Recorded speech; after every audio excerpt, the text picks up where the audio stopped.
Recording. Recording. Recording. Finish. Alhamdulillah, nahmaduhu wa nasta'inu wa nastaghfiruh wa na'udhu billahi min shururi anfusina min sayyiati a'malina man yahdihillahu fala mudilla lahu wa man yudlil fala hadiya lahu ashhadu an la ilaha illallah wahdahu la sharika lahu wa ashhadu anna Muhammadan abduhu wa rasuluh. ثم ما بعد فإن أصدق الحديث كتاب الله تبارك وتعالى وخير الهدى هدي محمد صلى الله عليه وسلم وشر الأمور محدثاتها وكل محدثة بدعة. أما بعد, if the brothers can come close, except that you have some like condition your back or something. This is from the way of the Prophet sallallahu alaihi wasallam and the companions. They will come close, and inshallah tabarak wa ta'ala, Allah reward you inshallah. We continue with Kitaabul Jaami min Bulugh al-Maram li Shaikh al-Islam al-Hafiz ibn Hajar al-Asqalani al-Misri al-Shafi'i rahimahullah tabarak wa ta'ala, wa nahnu fi Kitab al-Adab في حديث أبي هريرة عند Bukhari ومسلم حق المسلم على مسلم ستة إذا لقيته فسلم عليه. When you meet him, you give him salams. وإذا دعك فعجبه, and if he invites you, then you answer the invitation. وإذا استنصحك فانصحه, and if he seeks some advice from you, then give him advice. وَإِذَا أَعْطَسَ فَحَمِدَ اللَّهِ فَاشْمِتْهُ أَوْ فِي رِوَايَةٍ فَاسْمِتْهُ, and if he sneezes and says Alhamdulillah, then you ask Allah for mercy and forgiveness for him. وَإِذَا مَرِضَ عَادَهُ, and when the one is sick, then you go to him, you visit him. وَإِذَا مَاتَ فَاتَّبِعْهُ, and when the person dies, you pray over him, you follow him to the grave. هذا حديث نحن فيه ونسأل تبارك وتعالى أن يعلمنا من علمه وأن يهدينا إلى سبيل الرشاد. And we ask Allah تبارك وتعالى to bless us to comprehend and to give us some of the knowledge that he has imparted. And we ask Allah to guide us to a guided path. Ameen. Ameen. Tonight, Tabarak wa ta'ala, as we started the last class, we were talking about the first part of the hadith. And again, we said that, number one, the ulama, when they talk about the wording or the sirah, the context of this command form, then they have two views, two perceptions, two ways they look at it. The first one, they said wajib. Wajib meaning that you have to do it. Wajib, the term in Arabic, similar, equal, the same as fard. And we mentioned that the Prophet ﷺ, he mentioned in the hadith concerning the Sadaqatul Fitra عن ابن عمر فرض النبي صلى الله عليه وسلم Sadaqatul Fitra. He said the Prophet made fard. So we know that not only Allah makes fard, but the Prophet does too, which is from revelation, not from his own self, but from Allah subhanahu wa ta'ala. And then both Allah and his messenger make wajib. As Prophet told Ali on the day of Khaybar to call them to that which, and he used the term ma awjab Allah alayhim, that which Allah has made wajib. Awjab Allah, that which Allah has made wajib. So we know that the Prophet and Allah, they both make wajib. So this is the first point. Whenever you hear command form, the first thing you think of is that it is wajib, it's compulsory. As the scholars, they said, al-amru yaqtadi al-wujub. Whenever there's a command, then what's sought from you is that you treat it as if it is compulsory, wajib. The second thing the scholars, they mention, whenever you hear a command form, of something, then it may not necessarily mean that it's compulsory. It may not necessarily mean that it's wajib. It may not necessarily mean that if you don't do it, there's a sin on you, but it's emphasized and is stressed because of the great benefit, as if it is something that is compulsory. So these were the 2 points, 2 qawaid, our usul principles that we mentioned as it relates to this hadith, because everything in the 6 things that were mentioned is in the command form in the language. We also mentioned that, as the ulama have mentioned, whenever there is a hadith, hadith and akar, and it goes against the other hadith, then you should try to discard one of the hadith. Then you should not accept either one of the hadith, or should you try to find a way to work by both of them? The last one, mashallah, tabarakallah. Say, I got to get the bag of chocolates. Maybe I get some ginger candy, because we need people to stay awake. So, the ginger candy would be nice. Now, and this, we said, as the Prophet mentioned about the one who has a problem between him and another, you cannot stay away, you cannot avoid, you cannot leave off giving that person communication, even the salams, beyond 3 days. So you take that hadith and you take the first hadith, and either you say one of them is general, which is the command, the other one is an exception, or you say that one of them is general and the other one is general, but it is in a category that is an exception to the rule. So one of them may be rukhsun, you have the permission because of the nature of what commotion and anger does between people, to get yourself back in line, to get yourself together, so that you can exercise the origin of the salams. If salam bainakum, give the salams between you, as the Prophet is mentioned, and the Sahih Muslim, which other scholars have taken that text and said, see, giving it has been proven to be wajib.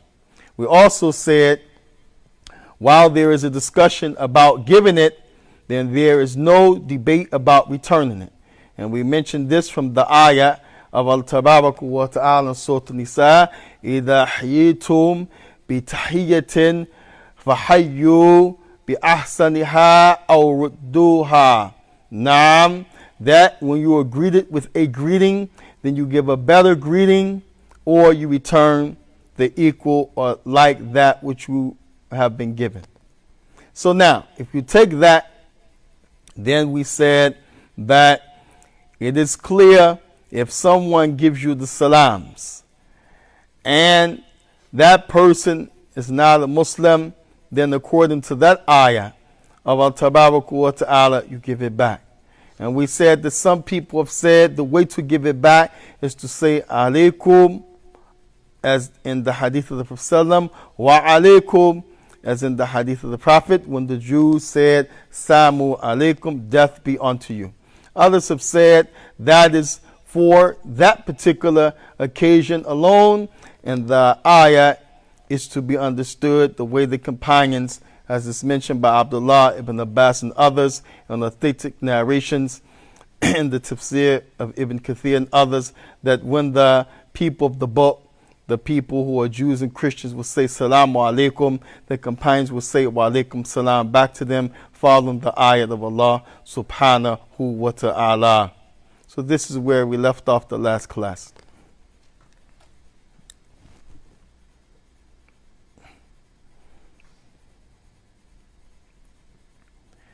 You have in many of the books Kitaabul Salam. Kitaabul Salam meaning, again, whenever Kitab is mentioned, that means everything that's in that category is going to be relevant to what comes after kitab. So if salams is after the word kitab, that means everything is going to be relevant to what? Salams. So the Prophet ﷺ, he had a way to give the salams. And this way, as Imam an-Nawawi has mentioned in the chapter of Kayf Yati Salam, how do you give the salam?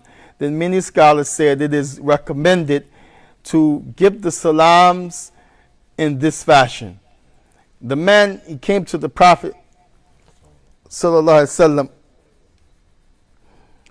and he said, Assalamu alaikum wa rahmatullahi wa barakatuh. And in this case, Imam an-Nawawi said the man said it in the plural.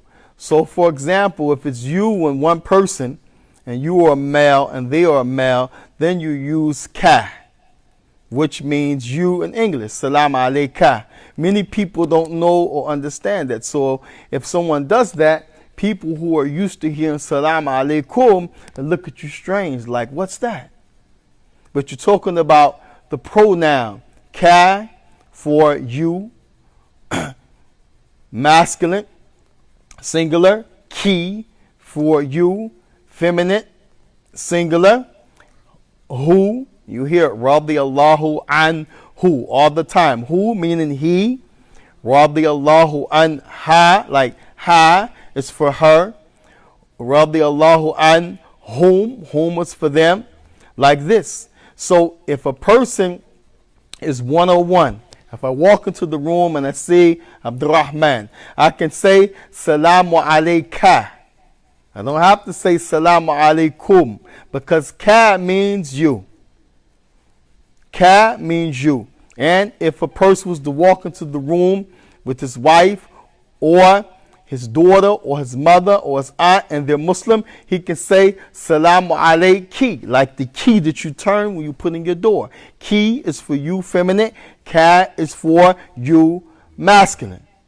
So ka is for masculine, singular, while ki is for you, singular, and kum includes everybody. So this is why many of the scholars, they have said to say it in the Sighatul Jama, yani, is better because no one is left out.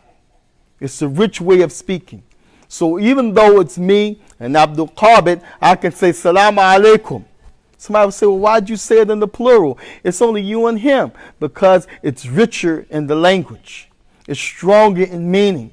And no one is left out, including if there's an angel there, if there's a jinn there, the meaning is stronger. So this is the point that Imam an-Nawawi he makes when it comes to Salam alaikum. But however, if the person is alone, then you can say it in the singular.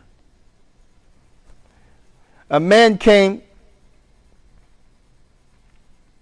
in the hadith of the Prophet sallallahu alaihi wasallam, and this hadith is in the Sunan of Abi Dawood. Write this down. Sunan Abi Dawood. Sunan. S-U-N-A-N. Sunan. This means the recordings of what the Prophet said and did. Sunan. We normally hear sunnah, but sunan means the things that the Prophet did. Sunan Abi Dawood. Sunan Imam Abi Dawood. This hadith is also collected in the Jaami of at-Tirmidhi. So you put at-Tirmidhi, and Sunan Abi Dawood. This is the hadith of Imran ibn Hussein. Imran ibn Hussein. I'm going to get a board and have somebody scribe from now on, and people can look at the board and write. So the hadith is collected in where? Abi and at-Tirmidhi. Now, these are the imams that recorded the sunnah, the sunan of the Prophet sallallahu alaihi wasallam. The hadith is narrated by Imran ibn Hussein. Can you say Imran? With the ayn. Imran ibn Hussein. Imran ibn Hussein. Imran ibn Hussein. This is the companion of the Messenger of Allah sallallahu alaihi wasallam. He is the same one that in the hadith in Sahih Muslim, the Prophet ﷺ was asked by him about the Salatul Maridah, the prayer of the one who's sick. Anybody have an idea what he was asking the Prophet when he used the term the one who's sick? Huh? Speak up. Let us tahi. Huh? Does he have to pray? That's good. That could be, yeah. Does he have to pray? Because some people may think I'm sick, so I'm exempt. Anybody else? Do you have to get up when you pray? Or can you just lay down while you pray? So you think what he meant when he asked the Prophet to pray of the sick, do you have to get up and can you just lay down? That's a good way of thinking of it. Anybody else? What do you think he meant when he asked the Prophet about the prayer of the sick? What's the dua we say for the sick? MashaAllah, tabarakallah. Allah bless you all. What is the dua that you say for the sick? Imran ibn Hussein, he asked the Prophet sallallahu alaihi wasallam on the salat, mada, salatul marid, about the prayer of the sick, meaning, kayfa yusalli al-marid. How does he pray?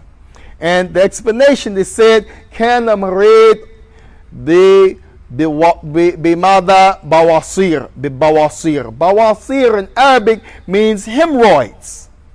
Anybody ever had hemorrhoids before? Oh, somebody laughed. That must have been a nice thing for you, huh? You laughed. Tarid yani ta'adi lahada. You want to go back and have it a second time? Oh. Hemorrhoids very painful for those of you who don't know. And this is the same companion in the hadith that we're talking about with the salams. To answer your question, yes, you have to pray when you're sick based upon your ability. And that's what the Prophet told him. Sallu qa'iman. Pray standing. فَإِن لَمْ تَسْتَطِعْ. If you can't physically, qa'idan, then pray sitting. فَإِن لَمْ تَسْتَطِعْ فَعَلَى جَنْبِهِ. And if you can't pray sitting, pray lying on your side. That means with your feet facing the what? Qibla. So now, you also have in the narration of Imam al-Nasa'i, وقال سماحة الشيخ العلامة الإمام بن باز في إسناد جيد. Imam bin Baz, he said, this chain in Nasa'i is good, where the Prophet ﷺ also said, فَإِن لَمْ تَسْتَطِعْ. The third thing was on your side. First, standing.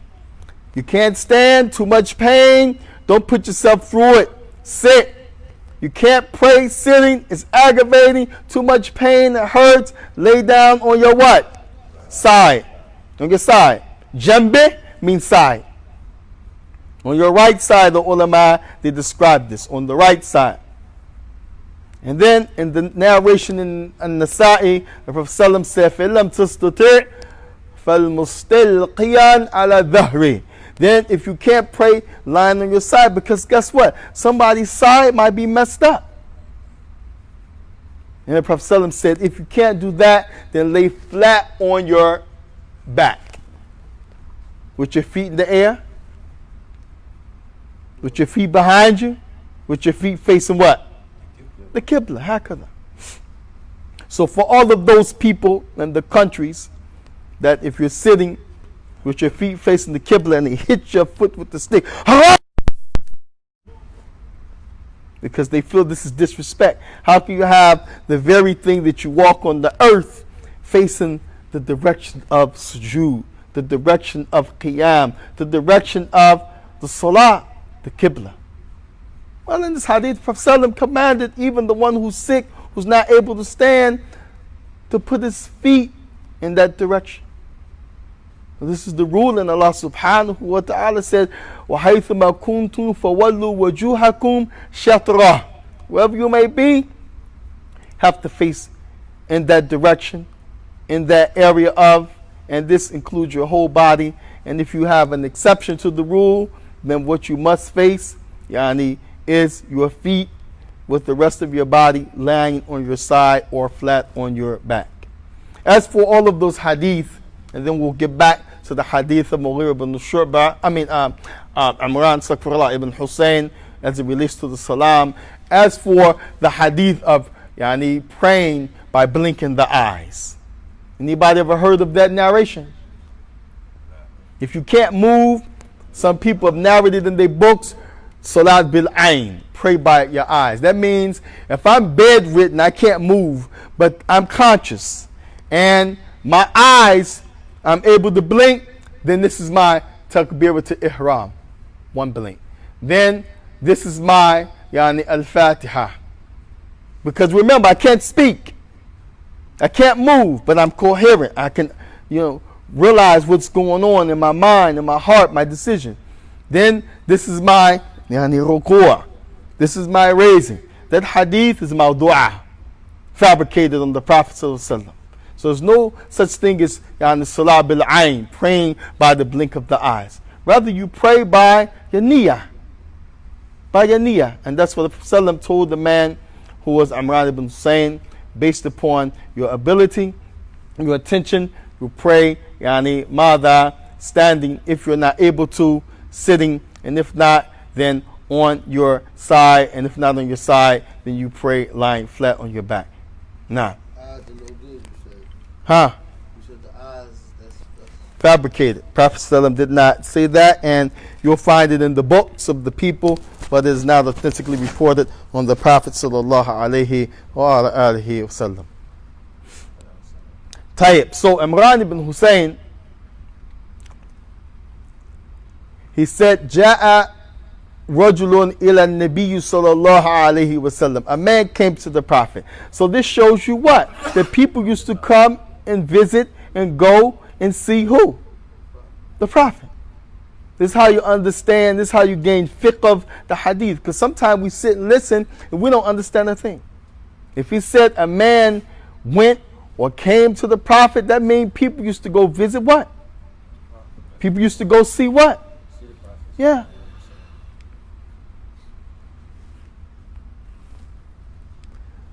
So then that man, as he reached the Prophet, فَقَالَ سَلَامُ عَلَيْكُمْ. He gave the salams to the Prophet in this form, Salamu alaykum.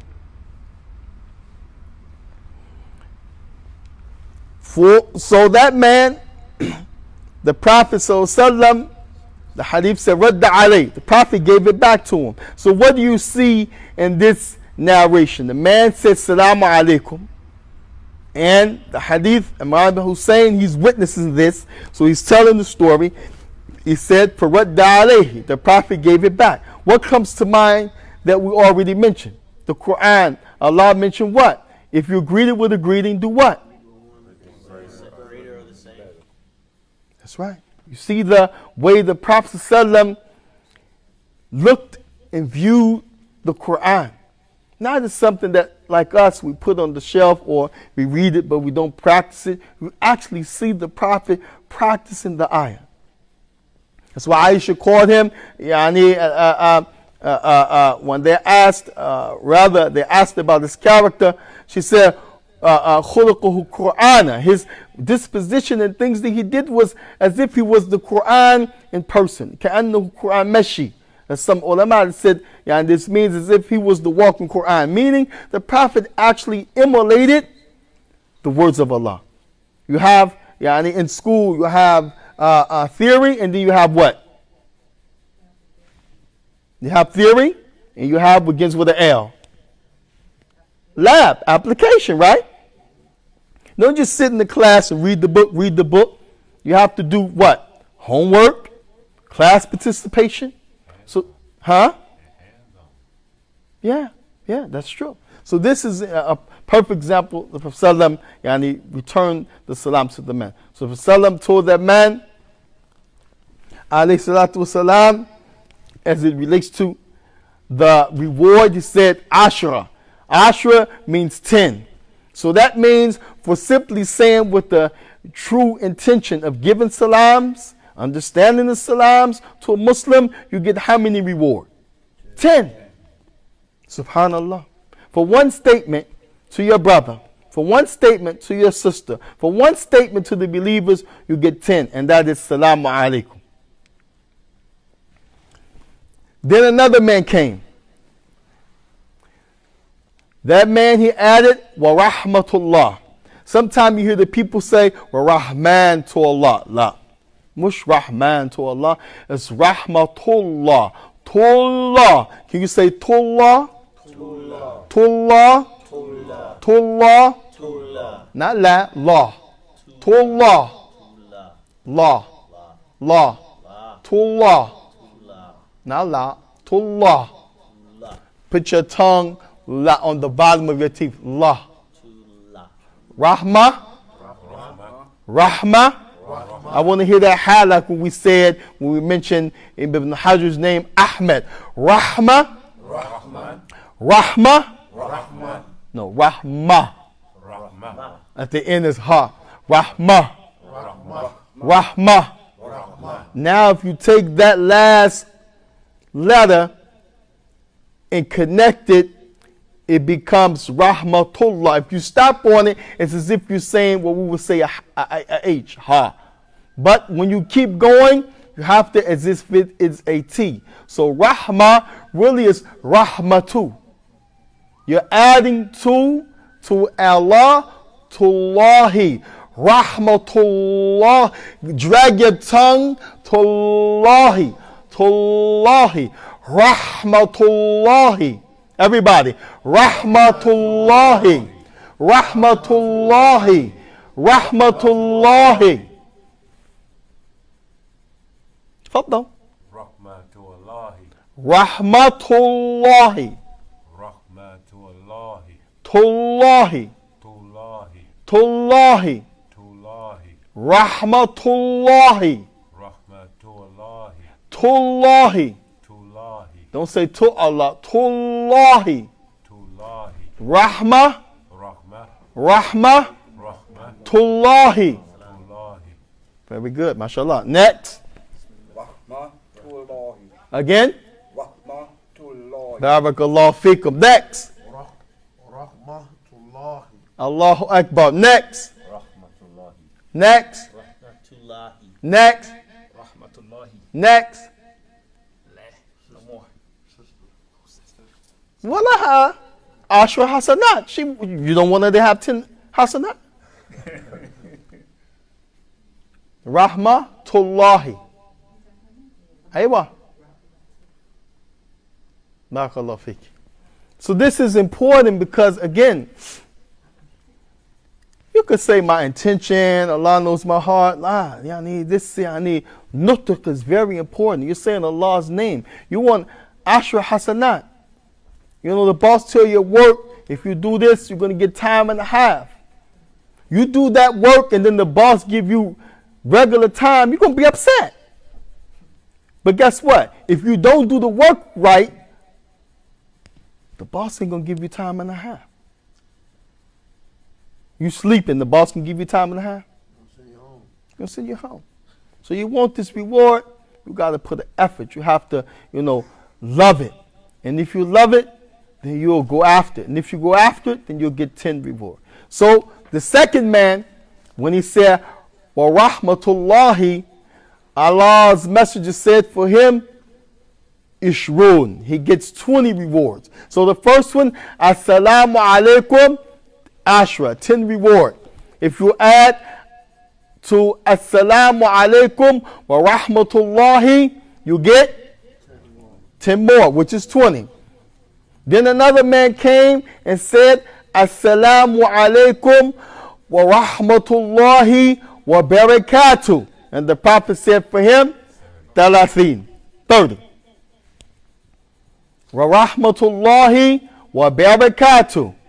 Everybody, Assalamu alaikum. Assalamu alaikum. Assalamu alaikum. Assalamu alaikum. Not come, kum. Assalamu alaikum. Kum. Kum. Assalamu alaikum. Assalamu alaikum. People be saying come because they're used to the English phonetics. Salam alaikum. La. Salam alaikum. You hear the difference between kum and kam? Salam alaikum. Salam alaikum. Who can tell me which one is right? Salam alaikum. Salam alaikum. The first one or the second one was right? First one, correct. Somebody said second one. First one? Again.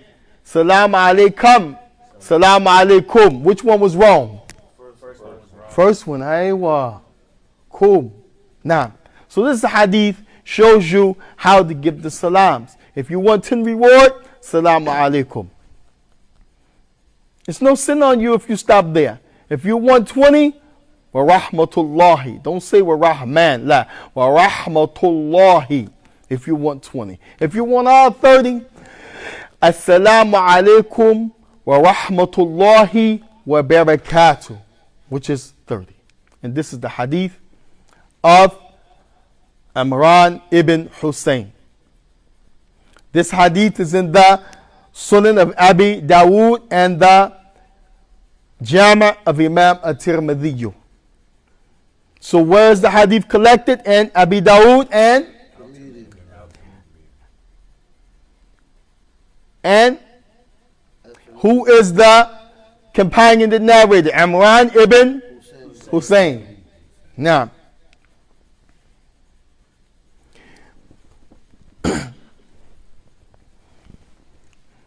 the Prophet ﷺ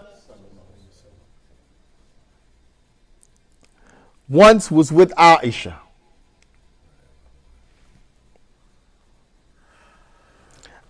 And he said to her, Ya Aisha, O Aisha, Jibril yusallim alayki. Jibril yusallim alayki. Said Jibril was with me, he came to visit me, and he sent salams upon you. That's magnificent. How would it be? Imagine right now. You were living in the time of the Prophet. Sallallahu Alaihi Wasallam. The angel that's in charge of revelation, he comes to the Prophet on a regular basis. Sallallahu. He is the most beloved of the malaika to Allah. And the Prophet told you, Jibril gave salams to you, Salim.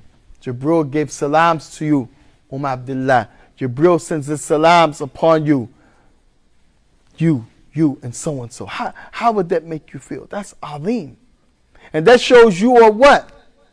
Important.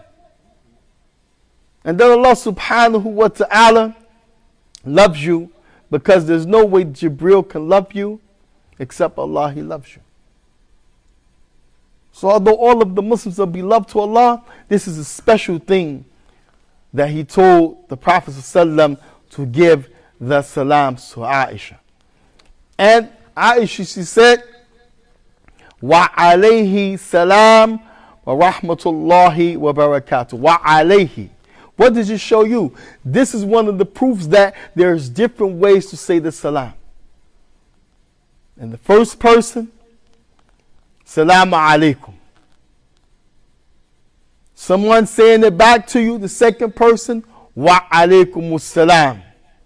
And the third person, how many times you talk to somebody and you say, yeah, man, I'm with so-and-so. And he said, yeah, give him my salam. You said, the brother, he sends his salam. So this is what Aisha said. Yani wa alayhi salam to Jibril. But he wasn't there. Wa rahmatullahi wa barakatuh. So this, one time this happened, we were in a particular place. We were in Charleston. And my wife said to her sister, Salamu alayki. The sister, she didn't know anything about alayka, alayki, alayhu, alayha, alaykum was the only thing she knew. Alaykum, you all. So she started a big argument. with my wife, where you get that from? That ain't the sunnah. And really, she messed it up to the sunnah. She said, that ain't the sunnah. And so my wife was patient with her, She said, no, sister, mashallah, you could say salamu alaikum, or you could say salamu alaiki to a female in the singular. And she said, I never heard that before, And they love to throw the Shaikh name around. She said, I studied with Shaikh Atli for many years, and I never heard that she used the Shaikh as the scapegoat. Allah Mustaan. Instead of just saying, I didn't know, or I never heard of that, mashallah, thank you, sister. Everybody doesn't know everything. She argued the point. And here we have the text from the Prophet ﷺ, where Jibril used that pronoun for the female, salamu alayki, to Aisha. Jibril yusallam alayki, the Prophet said, using the lowercase for the kaf, showing that you can use it singular or plural, and you can also in the second person, third person, as we see in this hadith. Everything in the deen has a explanation, a reason, and a evidence. Alhamdulillah. And this hadith is in the Bukhari and Muslim.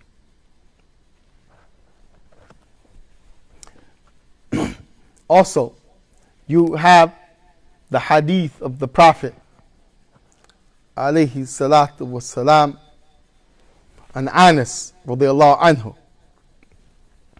He said that the Prophet كان إذا تكلم بكلمة. This was a way of the Prophet ﷺ when he would speak to a people, when he would speak to someone. And the Prophet ﷺ كان عادها ثلاثة. He would say it, 3 times. Ada means to repeat it. Thalatha means 3. So sometimes, you may witness somebody, he says, Salaam alaikum. Salaam alaikum. Salaam alaikum. And you think, man, what's this guy doing, man? He playing with the deen, man. He making up his own thing. Well, you have the hadith of Anas, where he would say this to alayhi salatu wasalam. Prophet would say like this to people sometimes. And this was one of his practices. Doesn't mean that he always did it, but this is one of the things, the Prophet would say it to emphasize it, to, make sure the people heard. There's a lot of different reasons, to show them that you can say it more than once. Suppose you come in and you say, Salaam alaikum. Your wife is there. She don't respond. What do? Say it again. You say it again? Because she might not heard it. She might not heard. That's a good reason.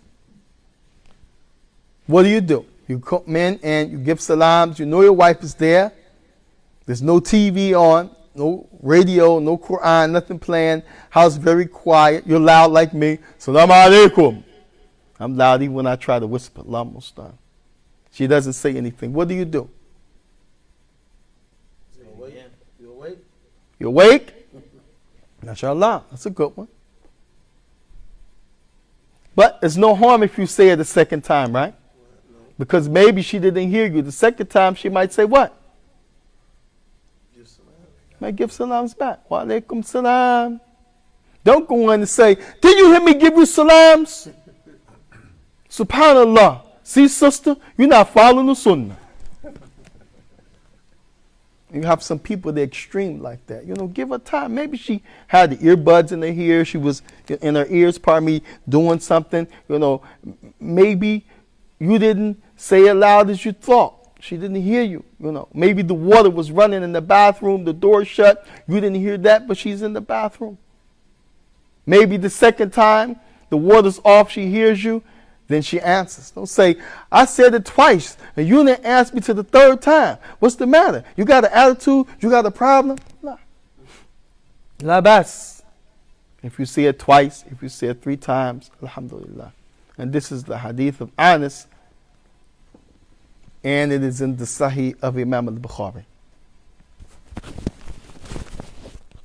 And Imam al-Nawawi added, if this is a large group, because this is another reason. If you have a lot of people, you come and say, Salaam alaikum. The people to the far left that's closer to you may hear you. But what about the people in the middle? Well, the people to the far right, they might not what? Hear you. So as you proceed, salam alaikum. Then the people in the middle might turn around and say, wa alaikum salam wa rahmatullahi wa barakatuh. Hakada. Now, so this is one of the reasons Imam Nawawi said in Riyadh al-Salihin that the Prophet would do it if he came upon a large number. Now, you also have from the hadith of Miqdad, that the Prophet ﷺ, if they would go to the Prophet and they would take him something to drink from the drink of the milk which the Prophet used to like, then they would give the salams to the Prophet ﷺ as they were giving this milk to the Prophet. So what do we learn from this hadith? Even if you're bringing something to somebody, it's from the adab of the Prophet ﷺ not to just take, here's your water, here's your food, here's your tea, honey. But you give the salam as you approach to give that thing to the person. Because again, as Imam Muhammad sallallahu alaihi wasallam, he mentioned the salams, it's not just a statement, but every time you give the salam to a Muslim with meaning, you sow the seed of love between the Muslim. That's why we said salam is not like hello, although it's a greeting. They're similar in that regard, but there's no comparison. Hotep, peace, respect, deuces, none of that can compare to assalamu alaikum. Now, also,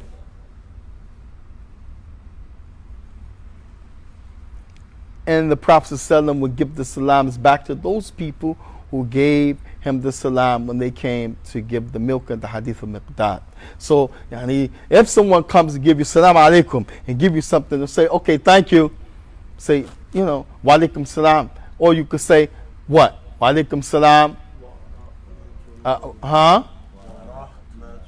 Barakallahu fikum. If you want 30, you say what? Ahsantum. Very good, yes. And then you can say shukran, barakallahu fikum, because the return and the salams to the Muslim is the obligation. Also, you have the Prophet ﷺ, that the Prophet ﷺ, once he passed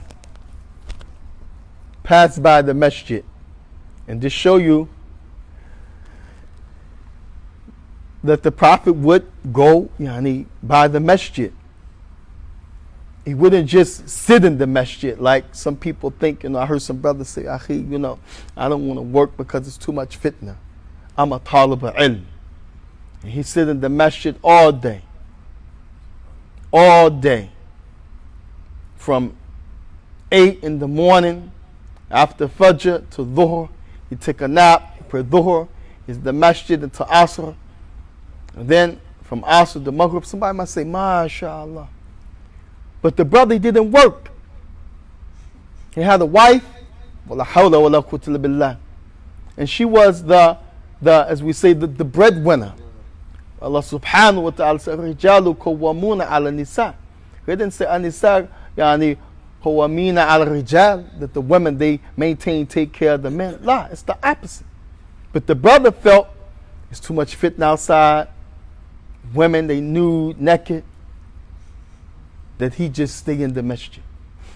And this example shows you that this is khilaf sunnati Rasulullah sallallahu alaihi wasallam, it's the opposite of sunnah in his way, because in this hadith Asma, the Prophet sallam, in this hadith, he was passing by the masjid, coming to check, going somewhere, in the area of the masjid. So this hadith of Asma bint Yazid, she says, Sallam, we're passing by the masjid. That's the first point. The second point,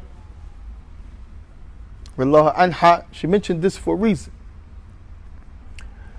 That the Prophet Sallam marra bi masjid yawma. And there was a group of nisa sitting down. The Prophet ﷺ waved his hand like this, bitaslim. What is the meaning of taslim? Salam. So sometimes you find the brother say, Yahi, why the sister sitting outside the masjid? A'udhu billah. They hanging out. That's not from the religion. Man, they don't have no haya. They should be in the house. They outside, you know what I'm saying? Could be my wife. I'll put in idat. La hawla wa la quwwata. What is idat? First is yani, I would pronounce the divorce, a talaq. He said, you know, this is not the way of the Prophet. And this hadith from Sallam, passing by the masjid and some women were sitting there. Sallam waved like this and gave the salams. What is this a proof of? Something we mentioned before. That the man is able to do what? Yes. And some ulama, they add, remember, because we're talking about now, later on, where people's hearts are not as clean. By no means is the companion. So, you know, you have a lot of things that people will do by using the salam as a doorway to start those things. So some ulama say, إِذَا سَلَمَ مِنَ الْفِتْنِ. If it's a clean salam, you don't have nothing up your sleeve. You don't have any chance or probability of making a problem. But you got a group of women, they sit in, the shaykh come up, salam alaikum, like this. Wallahi, this could be a security that people know, okay, the shaykh is here. If something happens, we can run to the masjid. The brother's here, you know, he gives salam alaikum.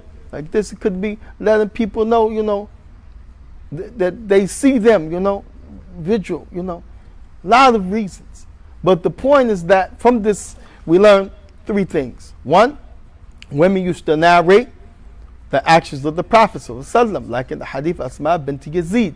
Number two, it's not proper to always just sit in the masjid according to the hadith. That you find even the Prophet wasn't just sitting, he was passing by the masjid. And it may be that you see some women outside, traveling, sitting, doing something which is okay so as long as they are in accordance with the rules of Islam, including at the masjid. Now, a man came to the Prophet ﷺ and he said, Alaykum salam, Ya Rasulullah. Alaykum salam. The Prophet ﷺ told him, La tukul alaykum salam. لأن ها تحية ماذا تحية الأموات أو كما قال. He said, don't say alaykum salam. Don't say alaykum salam, akhi. He said, because this is what you say to the people who are in the grave. So this shows you there's different ways that you can change wordings, and those wordings have a different meaning. Somebody say, well, you know, it's just saying salam, like we say, people say ma'a salama. But ma'a salama is not like salamun alaykum or assalamu alaykum. Totally different. Also, you should never say to a Muslim, assalamu ala man ittaba al-huda. Peace be on the one who follows the blessings. Who can tell me why? Peace be on the one who follows the blessings. This is the real greeting. Assalamu ala man ittaba al-huda. Assalam ala upon man ittaba al-huda. Peace be on the one who follows the guidance. Meaning, if you follow the guidance, may Allah give salams to you. May He make you safe from all types of punishment, all types of affliction, including the grave and the day of judgment, if you follow the guidance. This carries the meaning that the person you're talking to did not follow the guidance. And the guidance here means that you followed the guidance of accepting Islam. Sallam, whenever he would write, meaning dictate to the scribes to make the letters and send to the dignitaries and the kings and those people, if they were not Muslim, he would say, As-salam ala man ittaba al-huda. He wrote this to the non-Muslim. He dictated, in other words, for the scribe to write this in a letter. So the ulama that said, based upon this, we know that you can't say that to the Muslim, because the Prophet never said it, nor the companions, nor the tabi'een to the Muslim. This for the non-Muslim. So anytime someone says that to you, know that he doesn't understand, and this should be corrected. One time, one brother, wallahi, said this to me just a couple of months ago. Nice brother. He said, Salam ala man taba'a huda. And I just, smiled. He was in the back seat. I was in the front seat. Of course, I wasn't driving. La hawla wa la quwwata billah. And so, I waited because I didn't want to hurt his feelings, and then I told him, I said, and I mentioned this hadith. He said, Wallahi, it says, Astaghfirullah, ya Shaykh.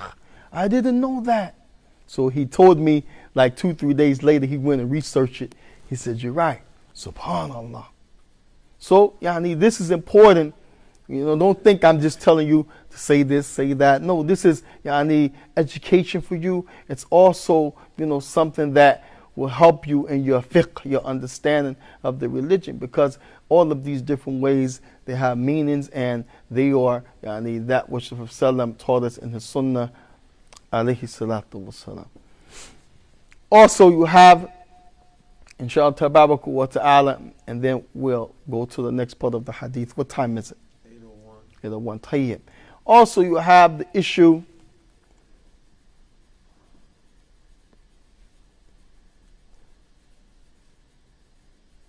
do you give the salams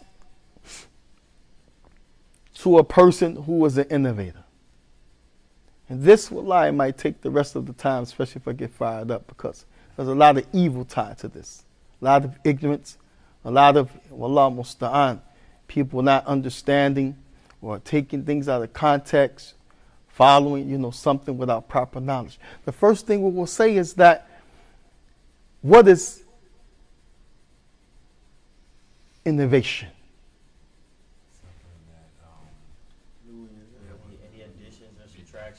Any addition or subtraction. So if I say 4 minus 2 is 2, that's bid'ah. You said any addition or subtraction, I know. Ma'arif, I don't know. I'm asking. What is? Bid'ah. Something that was invented in the religion that wasn't in the text of the Messenger of Allah, sallallahu alaihi wasallam, or something that the tabi'eens did, or any of the companions. So he said bid'ah is something that the Prophet is not recorded in his text, nothing companions did, nothing that the second generation we call tabi'een, because tabi' means to follow. So those who follow the companions, that's why they're called as a description, tabi'een. And then those who follow the tabi'een, they're called tabi', and you repeat it, tabi'een, or itba', tabi'een. Technical terminology. So, the Prophet, do we have a hadith where he prayed and put his hands on his chest after he came from ruku'? No. Do we have any hadith that the companions did it? Tabi'een, any of them prayed, Sami Allahu liman hamidi, put their hands back on their chest? So if somebody does this, we say bid'ah. According to that ta'rif, according to that definition you gave. He could not know. I mean, if he's saying this is what Rasulullah said or something, but if he just doesn't know between that and then ignorance. MashaAllah, tabarakallah. MashaAllah. Key thing, if he didn't know. MashaAllah. What about if someone said it's possible that this could have been done based on this hadith or that hadith? Because sometimes hadith may not be clear. And this is a wisdom from Allah, by the way. There's some things the Prophet did, and then someone's mind can understand and take this from the hadith, while another person's intellect and mind will take that from the hadith. And this is the case of when you come from ruku', do your hands go back down or do they go back on your chest, right over left? Because the hadith is not clear on what's meant. It's just a wording, something the Prophet said. And this is why Shaikh bin Baz used to put his hand right over left back on his chest after ruku'. And many scholars before him.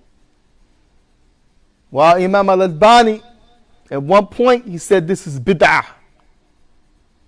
He said, but if I was to pray behind Samahat al-Shaykh, al-Imam, Alama bin Baz, he said, then I will put my right on top of my left on my chest after ruku', because the Prophet said that he made the Imam to be what? Allahu Akbar Kabirin in the Salah. So what does this show you? That not every time somebody does something, and it's not clear that the Prophet did it or not, or the companions, Tabi'in, Tabi'in, that you can jump and say, this is a bid'ah, you're a mubtadi'. That's the point we're making. It depends. Nafsu shay, the same thing when you talk about types of bid'ah. You have a major and a minor of everything. If it's an issue of iman, you have major and minor. If it's the issue of shirk, you have major and minor. If it's the issue of nifaq, hypocrisy, it's a major and minor. Guess what? If it's the issue of bid'ah, you have a aywa. Naam. So minor bid'ah still leaves the Muslim to be a Muslim, while he has a sin for doing something that may be constituted as a innovation. While the major bid'ah will take the Muslim outside of Islam. Although, because of the rahmah of Allah, many of the scholars have said you still have to establish that that person doesn't know in order to not jump the gun and to make bloodshed and fitna. Still, the primary ruling, major bid'ah, takes you outside of Islam. One of the examples of major bid'ah is making dua to the deceased. It's something the Prophet didn't do. For sure the companions didn't, tabi'in, tabi'in. And that is what makes it bid'ah. Major, meaning it takes you outside of Islam. Making tawaf around a person's grave. Many of the Sufis, they try to argue and say making tawaf around a person's grave is not an issue of ibadah. So if you do it, it doesn't take you outside of Islam. This is a shubuhat, at least a misconception. At most, kadhab ala Allah wa rasulih. At most, it's just plain old lie. Because anybody who understands the issue of Hajj, the Prophet said, Khudu anni manasikukum. Manasik is ibadah. Nusuk is ibadah. Tawaf is ibadah. Salat is ibadah. Anything that Allah He loves, He's pleased with, is called ibadah. So now, is it thinkable that a person can go all the way to Mecca, walking, feet blistered, riding, buttocks sore, flying, tired, exhausted, going through the time zone, jet lag, whichever way you make it, on a boat, ship, and now he's walking around on the ground, hot sand, rocks, and this time the marble, and it's not pleasing to Allah? So how can you say that tawaf around the Kaaba is not ibadah? Simply to make the one who makes tawaf around the grave okay? No. Major bid'ah. So this is the first thing when you talk about bid'ah. You have to know what is bid'ah. They're called bawabit, things that constitute what is bid'ah. You just can't jump and make your own rules and regulations and things that, denote what is bid'ah. There's a protocol in Islam. Secondly, there has to be some differentiation between what's major and minor. And thirdly, there's always room for udhr bil-jahl, a person does not know. So what made me come to this issue, when you talk about someone not giving salams to the innovator, then there is a such thing. But many of the scholars have mentioned if it is major bid'ah, such as making tawaf around the grave and making dua to the deceased, and these issues are not new, then they said if you don't give salams to that type of person, la bas, because he in himself is not Muslim, showing the seriousness of making dua to the deceased, making tawaf around the grave of the deceased. If it's something that's minor bid'ah, then they said, yani, he is still your Muslim brother, she's still your Muslim sister, this is their right. They said except in one case, that you are doing it to make them leave the bid'ah. You are doing it with intention because we're close. He loves me, I love him, and if I don't speak to him, and then we argued already about this, he's going to think about it. He might say, man, you know what? Ahmed was right. Stuck for the let me make tawbah. But guess what? There have been some big mistakes when it comes to this issue, such as the Muslim boycotting one another and the non-Muslim society. And I remember back in the 90s, wallah musta'an, anytime people thought that they had the right to, they would say, we're boycotting that masjid, or we're boycotting that brother for the sake of Allah, or we're boycotting you all. Guess what? We're in America. It's a big mistake. You rule in Islam that you don't let the adversary, the non-Muslim, the one who is not from the people of Islam, see your differences. This is a primary rule in Islam. So what do you think if this group on that side of town is at the supermarket and some people from this group at the supermarket and they're not giving salams? Do you think the non-Muslim not seeing that? Do you think they have their eyes closed to that? And wallahi, in the history, Allah Musta'an, it became so bad, people were fighting. Oh, you calling me a kafir? You ain't give me salam, I'm a kafir? Boom! Hit the Muslim in the face. The other guy put a pistol on the Muslim. I'm going to kill you. Over this mistake. And you have an imam, not just once, but more than once in the history did this. In America. Da'i ilallah. He's calling to Islam. How did this happen in the history? And this shows you nobody, Allah musta'an, is free from mistake. Nobody is free from mistake. Even in some cases when the issue got back to people of knowledge, they said, no, that's a mistake. May Allah forgive him, he meant good, but that's a mistake. Nobody has the right to do that. Why? Because you are the minority in a non-Muslim majority. La yajuz. Nah, la yajuz. And people don't like to talk about this because some people we respect and love, they made that mistake. Abu Muslima, he made that mistake back in the 90s. Barakallahu fihi. May Allah bless him. Wa afallah anhu. Forgive him. Wa kadhalik. Abdullah Ahmed Abu Wais. Rahmatullah alayhi. May Allah forgive him. Give him Jannatul Firdaus and A'la. He made that mistake. And we have many cases, you see. That rule alone, if it was applied, wallahi, it would have saved that problem. The minority and the Muslim majority, forget it. If it is something between you and your brother or your wife, your husband in the house, then like if I boycott my uncle, he loves me, he's not going to tolerate me not giving him salams for 24 hours. He's going to at least make tawbah and try to stop drinking. Use your discretion. But it can't be because you have a desire just to do evil. You have to see that it has some benefit for that person. You doing that to the person is not because you want to get some off your chest. It's because you want to help that person leave that evil. You want to help that person realize his or her accountability. But the first accountability is with who? You, yourself.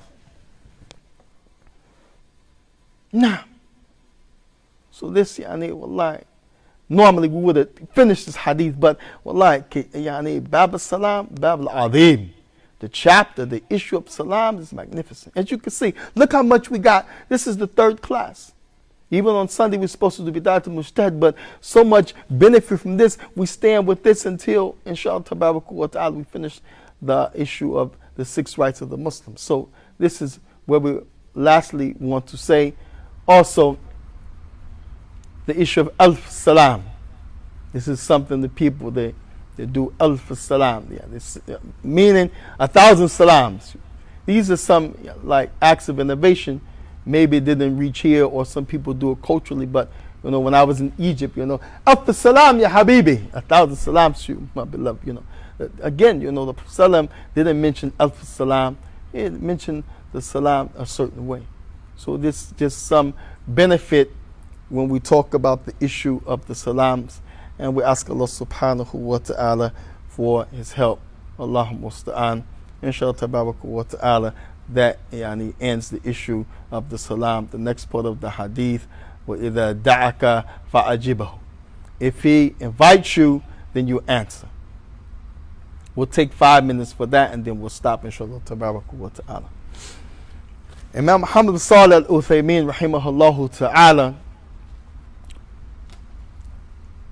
he was asked, what if it's an issue where someone invites you to a place and they have haram activity or haram food and drink? Can somebody give me an example? And we have non-Muslim relatives where we might be invited to something where there's either haram activity or haram food and drink. Speak up. Okay, so walima. Somebody said walima, somebody said birthday party. So give me an example. What would be at a walima that's haram activity or food and drink? Music.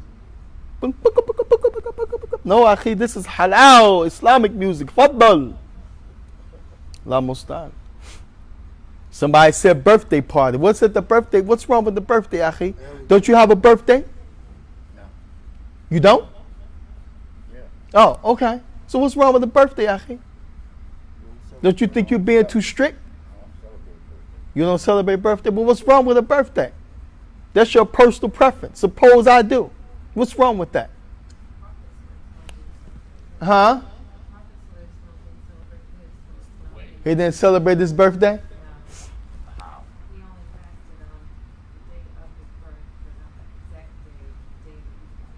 MashaAllah. She said the Prophet only fast on that same day that he was born. For example, I'm born on a Friday. That's a bad example because you can't fast on Friday alone. I'm going to use the Prophet's example. I'm born on a Monday, so I'm fasting on Monday. MashaAllah ta'ala. So this shows, okay, some practice, And he said I was born on Yom Ithnain in the wording. I was born on a Monday. Naam. So this is like a commemoration, a way of showing thanks. Normally people don't associate a party with not eating. That's misery. We can't eat. So celebration, you want to eat. So what's wrong with the birthday? Huh? The how? The how? What's wrong with the birthday? If the Prophet didn't celebrate it, what do we look to next?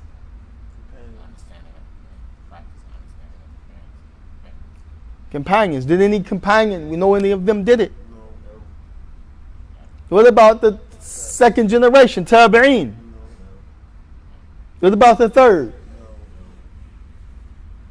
So what are we asking? Where did this come? What's the origin? And the non-Muslim. They said this came from the Fatimiyya.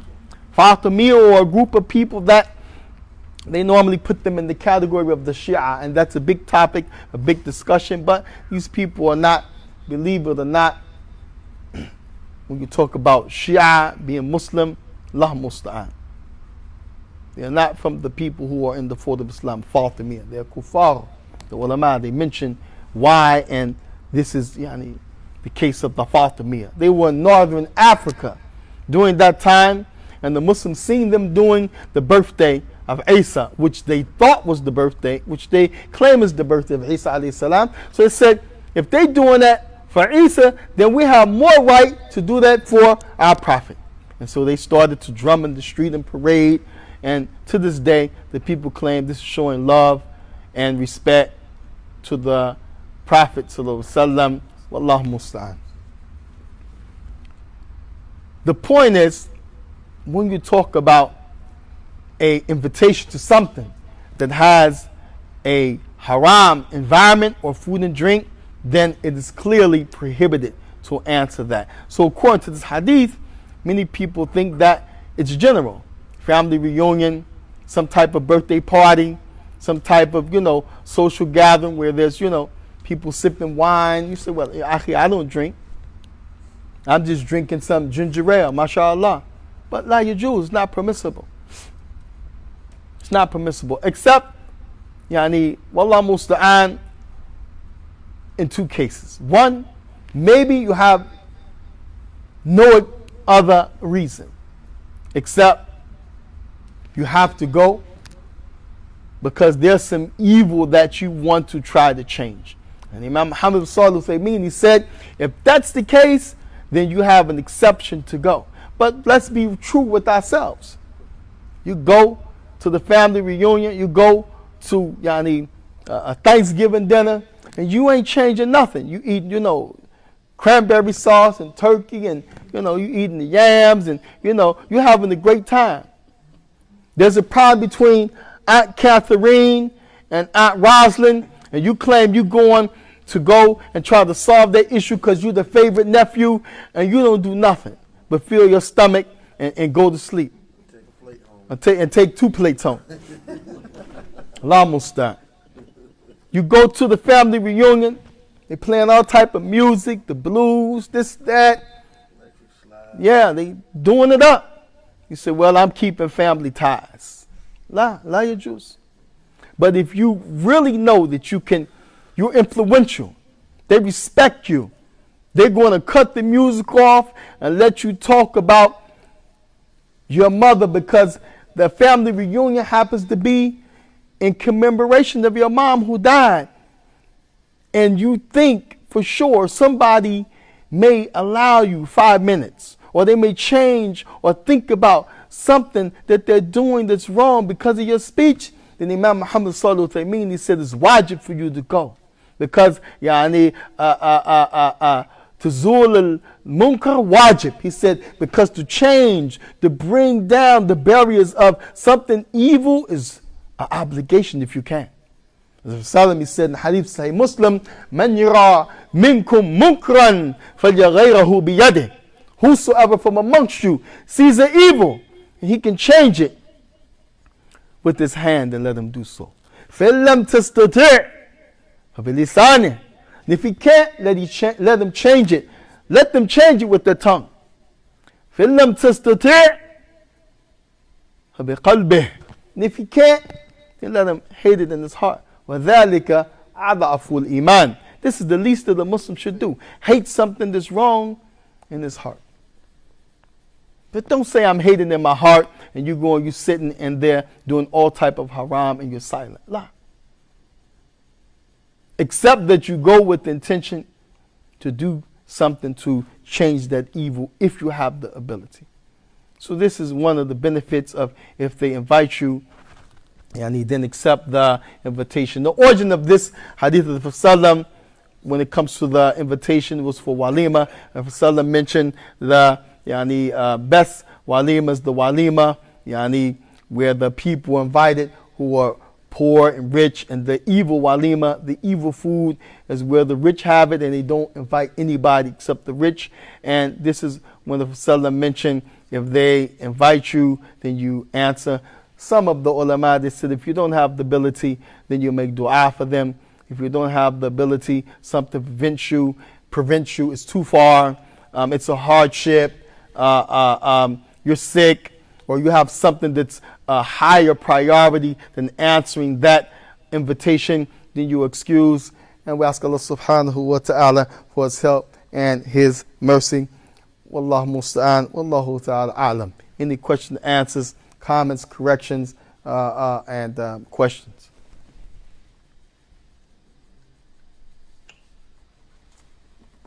You guys be silent. We're going to start giving the test the last 5 minutes of each dars. I'm going to have a stack of them and pass them out. Next number cat. McDad, where was he from the companions? He's from the companions now.